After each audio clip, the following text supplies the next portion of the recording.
ये काहे आही रेजिमेंट कर रहे हैं? आपके जैसे युवा फेसबुक पे व्हाट्सएप पे लिखते हैं ये देश को हिंदू राष्ट्र बनाना है, इस देश में राम राज लाना है, मुसलमानों को सबक सिखाना है, दलितों को टाइट करना है, वो बड़ा देख रहे हैं फेसबुक पे, यादव सरनेम वाले, आहिर सरनेम वाले देखता हूँ मैं।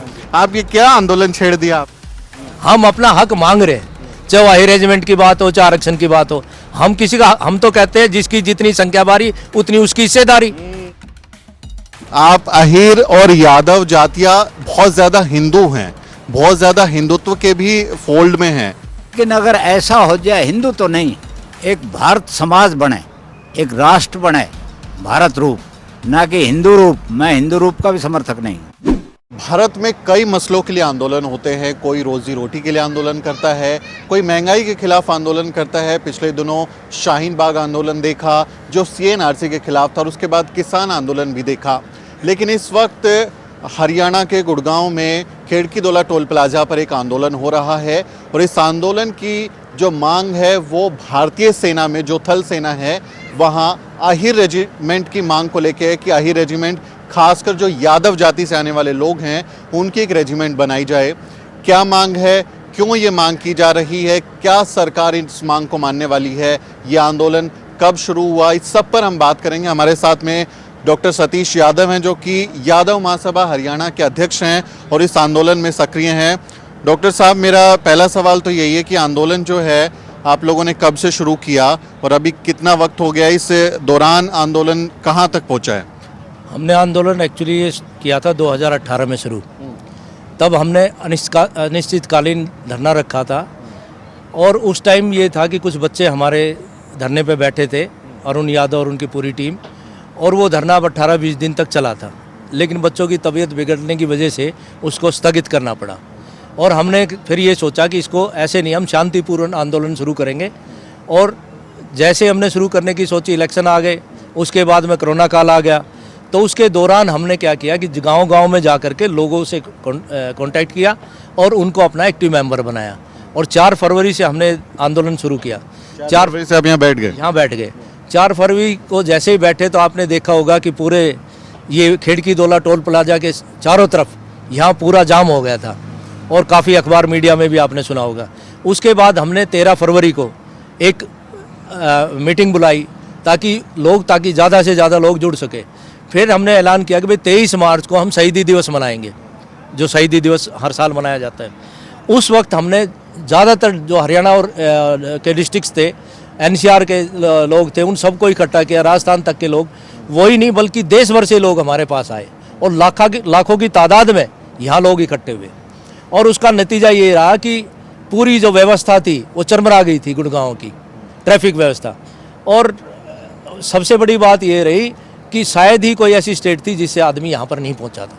तो आपका आंदोलन बड़ा हो गया? सरकार मान रही है आपको? 2 महीने हो गए बैठे हुए? बिल्कुल, सरकार मान रही है, और उसका नतीजा ये है कि हमारे यहाँ पर बहुत सारे सांसद, बहुत सारे MLAs अलग अलग पार्टी के, अलग अलग जातियों से हमारे यहाँ पर धरने पर खुद चल करके आ रहे हैं। केंद्रीय मंत्री चल करके आ रहे हैं, राव इंद्रजीत सिंह जी आए, राव नरवीर सिंह आए, तो बहुत सारे लोग आए। मुख्यमंत्री जी ने भी हमें बुलाया था, उन्होंने भी हमारी मांग को आगे भेजने का पूरा आश्वासन दिया है कि हम जो है आपकी मांग को रक्षा मंत्री तक पहुंचाएंगे। और बाकी जो सांसद आए उन्होंने भी हमें पूरा आश्वासन दिया है, और मुझे लगता है कि अभी हमारा जो आंदोलन सही दिशा में चल रहा है, और ये बिल्कुल शांतिपूर्वक है, इसमें किसी तरह की भी कोई गलतफहमी नहीं है। डॉक्टर यादव, सवाल उठता है कि हम भारत में जातियों को छोड़ने की बात की तरफ हमारे सभी संविधान निर्माता और लोगों ने इशारा किया कि जाति को छोड़ना है और हमें एक ऐसा समतामूलक समाज बनाना है जहां पर किसी की कोई जाति ना हो, सब बराबरी से रहें।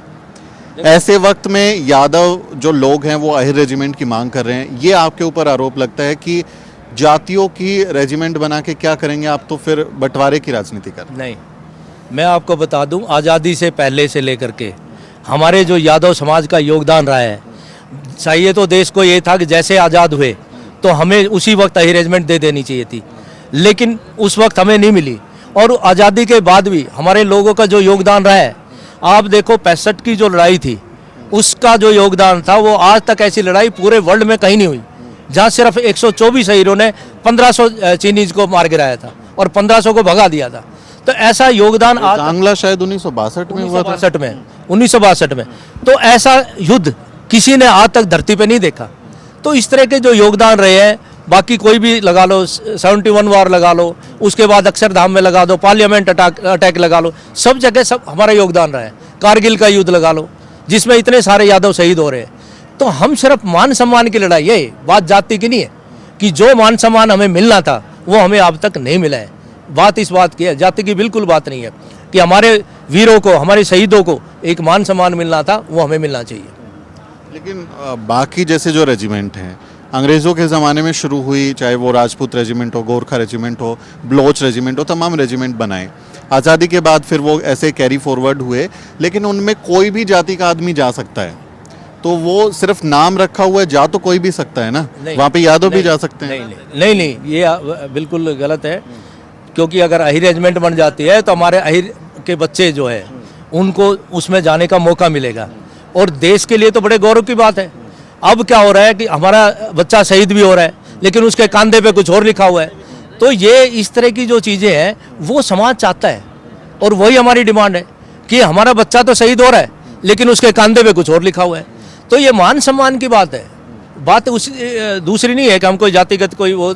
और हमारे साथ तो 36 बिरादरी है, 36 बिरादरी कह रही है कि भाई यादव समाज का बड़ा भारी योगदान रहा है, सभी कास्ट के लोग हमें आके समर्थन कर रहे हैं, वो सभी चाहते हैं कि हाँ इनको मान सम्मान मिलना चाहिए। तो ये मान सम्मान की लड़ाई है। सेना में अगर हम रेजिमेंट जातियों के हिसाब से बना दें और सब जातियों का अलग अलग रेजिमेंट बना दें, तो उससे लगता है कि भाई जो भारत की जो एकता की हम बात करते हैं वो कहीं ना कहीं उस पर निशान लग सकता है कि भाई जातियों के आधार पर रेजिमेंट बनाने की क्या ज़रूरत है, वो एकता कैसे बनेगी। जातियों की बात नहीं कर रहा, मैं अपने मान सम्मान की बात कर रहा हूँ। जो हीरो का योगदान जो रहे उसकी बात है, जिसको 36 बिरादरी कह रहे हैं कि भाई हीरो का योगदान आज़ादी से पहले भी रहा और आज़ादी के बाद भी रहा। योगदान में मान रहा हूँ यादव तो साहब, लेकिन क्या ये मांग होनी चाहिए कि जाति आधारित जितनी भी रेजिमेंट हैं, वो गोरखा रेजिमेंट हो, राजपूत हो, सिख रेजिमेंट हो, ये सारी भंग करके और भारतीय सेना एक बने ना, इनको भंग किया जाए। वो तो सरकार को सोचना है, लेकिन जब हमारे बच्चे शहीद होते हैं तो वो भी चाहते हैं कि हमारे कंधे पर आहिर लिखा हो। भारतीय सेना भी तो लिखा हो ना। हाँ, भारतीय सेना भी लिखा हो। तो भारतीय सेना में आहिर रेजिमेंट इसीलिए जरूरी है कि आज शहीद तो हो रहा है बच्चा, लेकिन उसको मान सम्मान नहीं मिल रहा। बात इस बात की है। अब वो तो सरकार को करना है कि हमें क्या करना चाहिए, कि बाकियों को मिक्स करना है या कैसे करना है या उनके नाम बदलने हैं। लेकिन हमें इस बात की खुशी है कि 36 बिरादरी हमारे साथ है, हमारे समर्थन में। एक और बहुत ज़रूरी सवाल है, मैं बाकी लोगों से भी बात करूंगा। सेना में आरक्षण की व्यवस्था नहीं है ओबीसी समाज के लिए और बाकी जातियों के लिए भी नहीं है। अगर ये आंदोलन अहिर रेजिमेंट के साथ सेना में प्रतिनिधित्व की गारंटी देने वाले आरक्षण व्यवस्था को लागू करने का आंदोलन होता कि सेना के सभी डिविजन्स में आरक्षण लागू करो, तो उससे आपके समाज के ज़्यादा लोग अफसर बन पाते, सैनिक बन सकते थे और ज़्यादा अहम पदों पर जा सकते थे बनस्पत सिर्फ आहिर रेजिमेंट के। तो आपको इसमें यह मसला भी शामिल करना चाहिए। नहीं, मैं आपको बताऊं, आरक्षण एक अलग मुद्दा है कि सेना में होना चाहिए नहीं होना चाहिए, वो एक अलग मुद्दा है। लेकिन ये लड़ाई तो हम पहले से ही लड़ रहे हैं, हमारा जो योगदान रहा है लड़ रहे हैं। लेकिन मैं क्या समझाने की कोशिश कर रहा हूँ, मैं ये कह रहा हूँ कि अगर आरक्षण होगा, ओबीसी को 27% आरक्षण मिलेगा, तो ज्यादा ओबीसी के लोग जाके वहां पे काम कर पाएंगे ना। तो वो एक जरूरी मांग है ना। ये 27% का जो आरक्षण का मुद्दा है, पहले तो हमें 54% मिलना चाहिए था, उसको कर दिया 27%। अब 27% भी कई जगह लागू नहीं है। कई स्टेट में, हमारे देखो हरियाणा में क्लास 1 क्लास 2 में सिर्फ 17% है, जबकि होना चाहिए 27%। क्लास 3 क्लास 4 में 27% है। बहुत सारे स्टेट में तो ये लागू भी नहीं है। ये मसला भी बहुत जरूरी है हमारे लिए। तो दोनों ही मुद्दे हैं, आरक्षण भी मुद्दा है और अहिर रेजिमेंट भी एक बहुत बड़ा मुद्दा है। दोनों मुद्दे मुद्दे। साहब, आपका क्या नाम है? हरिराम जी। हरिराम जी, क्या करते हैं? मैं भाई रिटायर हुए। आप तो इस आंदोलन में आपके आने की वजह क्या है? आपको क्यों लगता है कि ये अहिर रेजिमेंट सही सवाल है? भाई ये रेजिमेंट सही सवाल है। 4 तारीख से धरना बैठे हैं और जब तक अहिर रेजिमेंट नहीं बनेगी, जब तक हम यहाँ बैठे रहेंगे, इतने खड़े नहीं हो, समझ गया। या तो और जो जातियों की रेजिमेंट सेना में बनी, या तो वो भी खत्म हो जाए, या हमारे रेजिमेंट, या तो सारी खत्म करो, हाँ, या तो भारतीय सेना हो जाए या अहिर रेजिमेंट ही बनने चाहिए। ये हमारा। तो आपको लगता है कि अहिर जो खासकर यादव जाति के लोग हैं, जैसे यादव साहब उनके योगदान के बारे में बता रहे थे कि भाई रेसांगला में लड़ाई लड़ी, उससे पहले भी शहीद हुए, तो आपको लगता है कि उनको सही सम्मान नहीं मिला है देश में? कहाँ मिला, सम्मान मिलता नहीं। जब हमारे बच्चे शहीद होते हैं, समझ तो कोई कुमाऊं का आता है, कुमाऊं रेजिमेंट का है, कोई हाई रेजिमेंट तो ही नहीं। रिजांगला भी सारी कुमाऊं डिवीजन कुमाऊं थी। सारी है। 15 अगस्त पे 26 जनवरी पे झांकी निकलती है, हाई रेजिमेंट की तो कोई है ही नहीं हो। हमारे बच्चे वहाँ परेड करते हैं, लेकिन हमारे कुछ है ही नहीं हो। तो हाई रेजिमेंट बनाना बहुत जरूरी है। आपका क्या नाम हुआ भाई साहब? इधर ही दो मेरे से। आइए, अरे आप बैठे हैं, बताइए क्या नाम हुआ? शैतान सिंह नाम है। शैतान सिंह। देखिए नाम जो है ये आप सरकार को नाम से भी डरा सकते हैं। सरकार मान रही है आपकी बात? अभी तो है जी, अभी तो है जी, दे रहे हैं। जितने भी नेता आए हुए हैं यहाँ पे, सभी ने, हर पार्टी से आए हुए सभी ने समर्थन करा है। आगे में अभी 2 आंदोलन हुए थे, शाहीन बाग और किसान आंदोलन, वो बहुत दिनों तक बैठे रहे, साल भर बैठे रहे।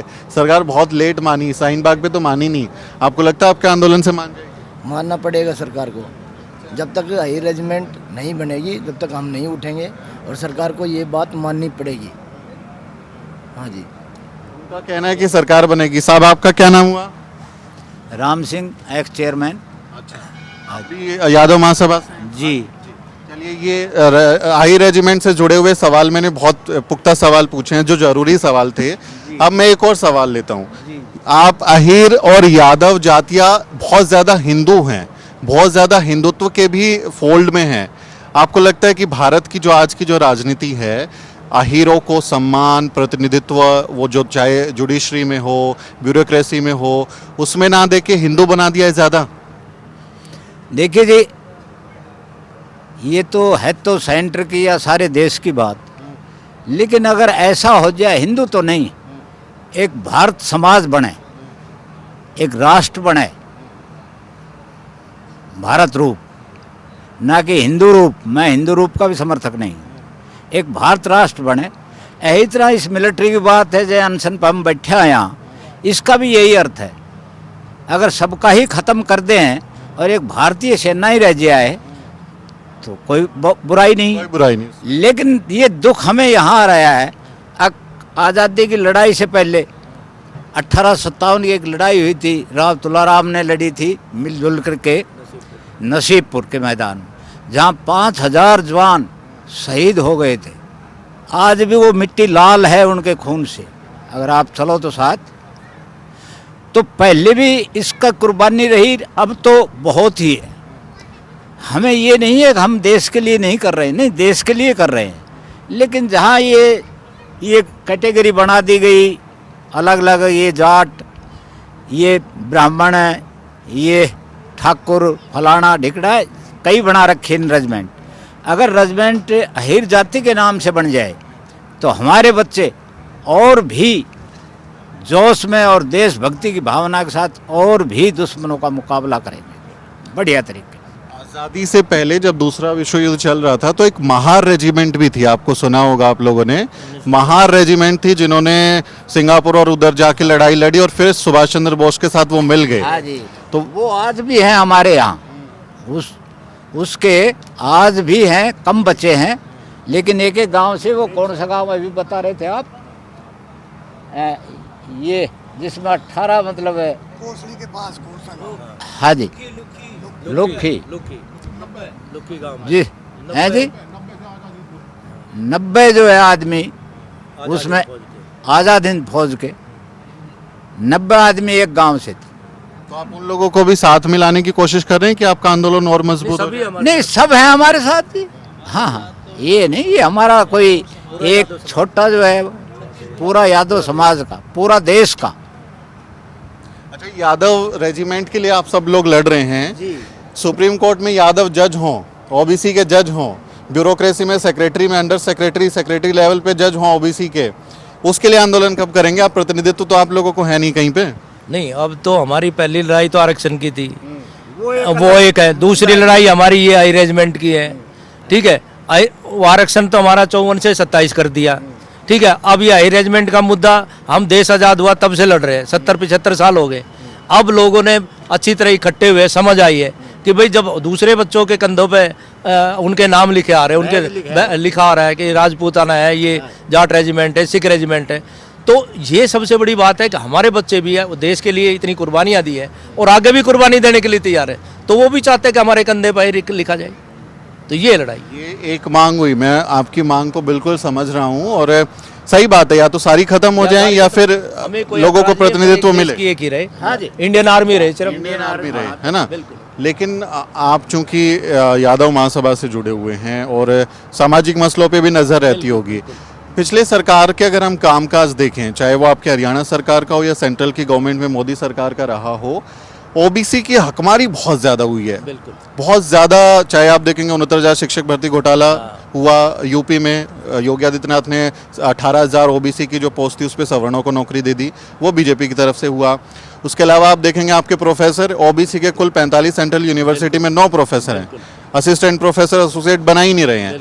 तो ये शामिल नहीं करना चाहिए क्या मांग आपके मांग पत्र में? हमारी एक जायज मांग है। अब हरियाणा में ही देख लो, सेंटर में क्रीमी लेयर्स 8 लाख रुपए है, हरियाणा में 6 लाख रुपए कर दी। और ये इस तरह की मांग तो हमारी है ही, लेकिन ये प्योर अरेंजमेंट के लिए बैठे हम। आज जब हमें जरूरत पड़ेगी हम उसके लिए लड़ाई लड़ेंगे, क्योंकि आज जो सेंट्रल यूनिवर्सिटीज लगा लो, चाहे सुप्रीम कोर्ट में लगा लो, चाहे हाई कोर्ट में लगा लो, चाहे सेक्रेटरी लेवल में लगा, ओबीसी तो 0 के बराबर है। ओबीसी है कहाँ? तो हाँ, तो ये जो है वो भी एक अलग मांग है, हम उसकी लड़ाई भी साथ साथ ही लड़ रहे हैं। लेकिन ये प्योर लड़ाई जो इसके लिए आज हम बैठे हैं, आंदोलन कर रहे हैं, ये प्योर ही प्योर अरेंजमेंट के लिए है। जो आरएसएस ओबीसी को हिंदू बना रहा है, भक्ति मंच पे लगा रहा है, जागरण करवा रहा है, रैलियां कावड़ ढुलवा रहा है और मंदिर और दंगे की लड़ाई लड़वा रहा है, उसके लिए भी तो आपको अपने युवाओं को जागरूक करना पड़ेगा। नहीं, हम अपने युवाओं को अपने, अब जितने देखो 23 मार्च को इतना युवा हमारे साथ खड़ा था कि 10,000 से ज़्यादा युवा ही खड़ा था हमारे साथ, और वो जागृत हो रहा है, तभी तो वो आ रहे हैं सामने, हर चीज़ में जागृत हो रहे हैं। तो धीरे धीरे हम अपनी हर हक की लड़ाई लड़ रहे हैं और आगे भी लड़ते रहेंगे। उम्मीद है मानेंगी सरकार? सरकार क्यों नहीं मानेगी?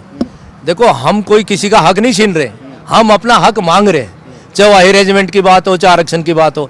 हम किसी का, हम तो कहते हैं जिसकी जितनी संख्या बारी उतनी उसकी हिस्सेदारी, जिसका जितना हक है उसको डिवाइड कर दो। हम तो शुरू से कह रहे हैं कि भाई जिसका हमारा अगर जो 1% हक बनता है तो 1% हमें दे दो, अगर हमारा हिंदुस्तान में 23% हक है तो 23% दे दो, और अगर हमारा स्टेट में 9% हक है तो 9% दे दो। हम तो कह रहे हैं कि सबको बराबर कर दो, जिसकी जितनी संख्या बारी उतनी उसकी हिस्सेदारी। हम तो इस मांग को हमेशा चल रहे हैं ताकि किसी को प्रॉब्लम ही नहीं होगी, ना ये मुद्दे रहेंगे, सबको सबका हक मिलेगा। सबको सबका हक मिलेगा। आखिरी सवाल ले रहा हूं मैं आप लोगों से, अगर सरकार नहीं मानती है, आगे क्या रणनीति होगी? इस आंदोलन का क्या स्वरूप इस होगा? आंदोलन का सीधा स्वरूप है जी कि हम, ये तंबू तभी उखड़ेगा जब कंधे पर अरेंजमेंट लिखी जाएगी, चाहे हमें 10 साल लग जाए, चाहे 2 साल लग जाए, यहाँ से उठने वाले हैं नहीं हम। अब की बार हम बैठ गए तो अरेंजमेंट लेके ही उठेंगे, उसके अलावा हम हिलेंगे नहीं। ये सोच करके बैठे हैं, ये सोच करके। ये सोच करके बैठे। डॉक्टर संतोष यादव और उनके साथी जिनका, सतीश यादव माफ कीजिए, डॉक्टर सतीश यादव और उनके साथी जिनका कहना है कि भाई तंबू गाड़ लिया है, और इस देश में पिछले दिनों जो आंदोलन हुए हैं उन लोगों ने भी ये दिखाया कि सरकार को अपने मुद्दों पर, अपने मसलों पर मांग मानने के लिए झुकाया जा सकता है, और शायद उसी से प्रेरणा लेकर ये लोग आंदोलन कर रहे हैं। अरुण यादव जो पहले भूख आप, अच्छा, इन्होंने भूख हड़ताल की थी, क्या नाम हुआ आपका? अरुण यादव। अरुण यादव। तो अभी आप भूख हड़ताल पे हैं कि अभी छोड़ दिया है, खाना पीना खा रहे हैं? तो अनिश्चितकाल ही पूरा आराम से खा पी के बैठे हैं भाई, यहाँ तो लंबा खाली चलेगा। पेट भजन ना होए गोपाला, तो आंदोलन भी नहीं होगा खाली पेट। बिल्कुल बिल्कुल। हाँ, तो मैं बात कर रहा था, ये लोग कह रहे हैं कि भाई जब तक मांग मानेंगे नहीं हम तो ये तंबू खाड़ने वाले नहीं हैं। और क्या, हमने ये 4 फरवरी को ही डिसाइड कर दिया था कि अब ये तब हटेगा तब हमारे कंधे पर हमारा नाम होगा ही रेजिमेंट। हाँ जी। आप सेना में जाने के इच्छुक हैं? नहीं, सेना में जाने का इच्छुक नहीं हूँ, पर अपने कौम के लिए और अपने जो सैनिक है पूरा उनको सम्मान दिलाने के लिए हम ये लड़ाई लड़ रहे हैं, और जरूरत पड़ी तो, जरूरत होगी तो सेना में भी जाएंगे, उसके लिए कोई बाउंड थोड़ी है कि नहीं जाएंगे। नहीं, मैं इसलिए पूछ रहा हूँ, कहीं आप आर्मी एस्पिरेंट तो नहीं थे कि तैयारी कर रहे थे सेना वेना की? नहीं नहीं, आर्मी की अब तक तैयारी नहीं की है मैंने। अगर बोल रहा मैं, अगर जरूरत पड़ेगी तो सेना में भी जाएंगे। हाँ, वैसे क्या काम करते हैं? मैं तो अपनी स्टडी करता हूँ, और 2018 से नियंत्रण अपने हाई रेजिमेंट के लिए लगा हुआ हूँ, और जगह जगह जाके इसका प्रचार करता हूँ, और ये धरना चला रहा सब आप ये काहे आई रेजिमेंट कर रहे हैं? आपके जैसे युवा फेसबुक पे, व्हाट्सएप पे लिखते हैं ये देश को हिंदू राष्ट्र बनाना है, इस देश में राम राज लाना है, मुसलमानों को सबक सिखाना है, दलितों को टाइट करना है, वो बड़ा देख रहे हैं फेसबुक पे, यादव सरनेम वाले, आहिर सरनेम वाले देखता हूँ मैं। आप ये क्या आंदोलन छेड़ दिया आप लोग? नहीं नहीं, हमने देखो जिसकी जैसी सोच है वो वैसी बात करेगी। हमारे लिए पूरा देश की 36 बिरादरी एक बराबर है और ये हमारी मांग है, ये हमारी वर्षों पुरानी मांग है अहीर रेजिमेंट की। और ये भी इसलिए है क्योंकि इस देश में सबसे ज़्यादा अहीर समाज की कम्युनिटी है। 16 से 18% इस देश में अहीर है और सबसे ज़्यादा अगर आप सादत देखेंगे या कितने ही बड़े मोर्चे हो, सब में अहीर समाज सबसे आगे रहा है। ये हमारी कौम के साथ नाइंसाफ़ी है जो अब तक हमारी अहीर रेजिमेंट का गठन नहीं हो पाया। और जो बच्चे आप बोल रहे थे वो भेजते हैं, उनको भगाना है उनको, वो हमारी इस तरह की कोई सोच नहीं है। हमारे लिए सब सम्मान है। जाग गया लड़का हमारा जो है, युवा जाग गए हैं। बिल्कुल हमारे युवा जाग गए। आपको देखा नहीं था 23 तारीख को कितने लाखों की तादाद में युवा बुजुर्ग पूरा, अब पूरा देश का यादव अब एक होके खड़ा हो गया अहीर रेजिमेंट की मांग को लेकर।